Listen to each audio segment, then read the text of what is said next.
And That Changed America, the popular series that explores the nation's built environment, returns to PBS this summer with 3 new episodes. Host Jeffrey Bear will take us on a cross-country road trip to reveal the streets, monuments, and modern marvels that transformed America. Here's a look. These streets changed the way we travel. These monuments changed how we remember. These modern marvels changed the way we build. All of these places made the list of 10 that changed America. It's the series about the built wonders all around us. In 10 Streets That Changed America, we ride along the routes that connected our nation. This highway made coast-to-coast car travel possible. In 10 Monuments That Changed America, we explore the places we honor our heroes and mourn our tragedies. They built nearly identical Civil War statues in every city. From a Boston battle monument that's been copied far and wide, to a shrine of democracy blasted from a South Dakota cliff face. In 10 Modern Marvels That Changed America, we celebrate remarkable feats of engineering. Engineers actually reversed the flow of this river. To an Arizona aqueduct that allowed cities to spring from the desert. Once they have built something this big, there's going to be a lot more dam building. If we can do this, we can do anything. Find out which streets, monuments, and modern marvels made the list of 10 that changed America. And joining us now to talk about some of New York City's streets, monuments, and engineering marvels that changed America is Jeffrey Bear. Jeffrey, welcome to the program. Glad to be here. So Jeffrey, you really do have some fascinating selections in all 3 programs, but let's focus our conversation on the selections that you made from the capital of the universe, New York City.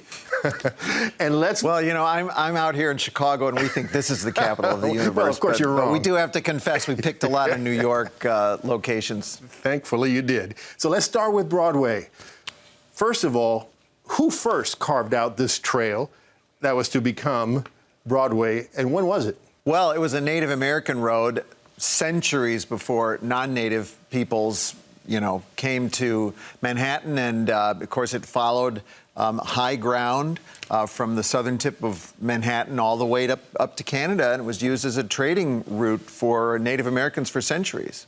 Does the trajectory of the current Broadway still follow more or less the trajectory of the original road? No wonder it's such a weird angle that road is in. Well, it's very similar to here in Chicago. We have this rigid grid, and so whenever you see a diagonal street or a street that's going off on a strange angle, you're very likely looking at a Native American road. Right. So listen, how did Broadway get its name? So after the Dutch established a fort at the south end of Manhattan Island, and of course their wall of the fort is now Wall Street, it became a street for promenading and strolling, and so they widened it to a broad street, a brede weg, as they said in Dutch, and that translates to Broadway. You know, it's a lot of promenading going on right now as well. So that's nothing new. I'm happy to hear. Well, that's actually a big theme of this particular episode, 10 Streets That Changed America. This idea that streets belong to cars is really new. You know, it's really only in the 20th century, up until the advent of the automobile, streets sort of belonged to everyone. And what's interesting is that we're going back to that now all across America with what we call complete streets, and Broadway is really the signature example of that. So one last question on Broadway. How did it get its nickname, the Great White Way? Yeah. So it was also one of the very first streets in America that had electric lighting. And this was really quite a wonderful thing because, streets were not safe at night prior to the advent of electric lighting, and so people, and in fact women, could go there unescorted even, and so it was lit up at night with street lights and became known as the Great White Way. And then afterwards is really when the theaters came there. I think a lot of people think that it's the theater marquees that is the source of that name, but it's really the earlier advent of the electric street lights. So your second program is about the 10 monuments that changed America. And in that list is including the Statue of Liberty. What's the real story behind that generous gift from the French to Americans? Yes, well, you know, it was only a couple of decades after it was completed that it became this sort of beacon to immigrants. It was originally given to America as a way of sort of getting a dig at Emperor Napoleon III in France. In the 1860s, he had been elected as president, but he took over throughout the elected government, became Napoleon III, the emperor. And a college professor named Edward Laboulaye thought, you know, I can't really openly criticize the emperor, but maybe if I send a gift to America, the sort of beacon of democracy, it will sort of shame Napoleon.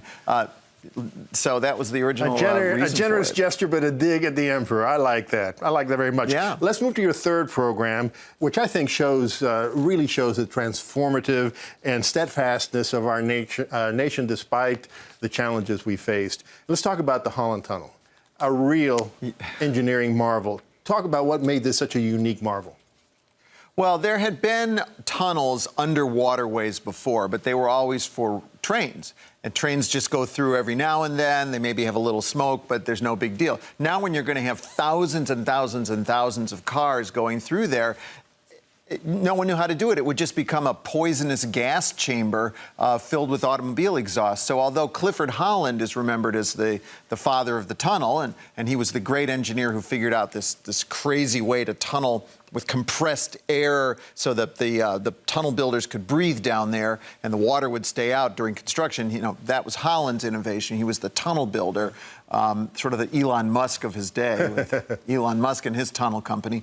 But it was this other guy that you never hear of, Ole Singstad, who figured out how to ventilate the tunnel. And, you know, I bet even New Yorkers don't know this. When you look out at where the Holland Tunnel is, there are these two kind of buildings, these sort of Art Deco buildings sticking up out of the water. They're fans, Those are right? giant. They're fans. Yeah. Each one has like 27 fans in giant ventilation towers. And Singstad figured this out. He did some tests with students in an abandoned mine to see how long they could survive. Yeah. Basically, he brought the air in from underneath, like down where the wheels of the car are, down by the curb, all along there. If you look down as you're going through the tunnel, you see these vents, and then he draws the air up into the ceiling of the tunnel and out through the ventilation towers. And this was the great innovation that they changed the air in there every, I don't know what it is, 90 seconds or something, it's and amazing. it keeps the tunnel survivable. It's amazing. Listen, we just touched on the surface of all the stuff that you present in your three programs. It's wonderful. I hope a lot of people get a chance to see them because they're really terrific. Thanks so much, Jeffrey, for joining us today. Thank you. My pleasure. 10 That Changed America premieres on Tuesdays, July 10th to July 24th on PBS. Please check your local listings for exact viewing times.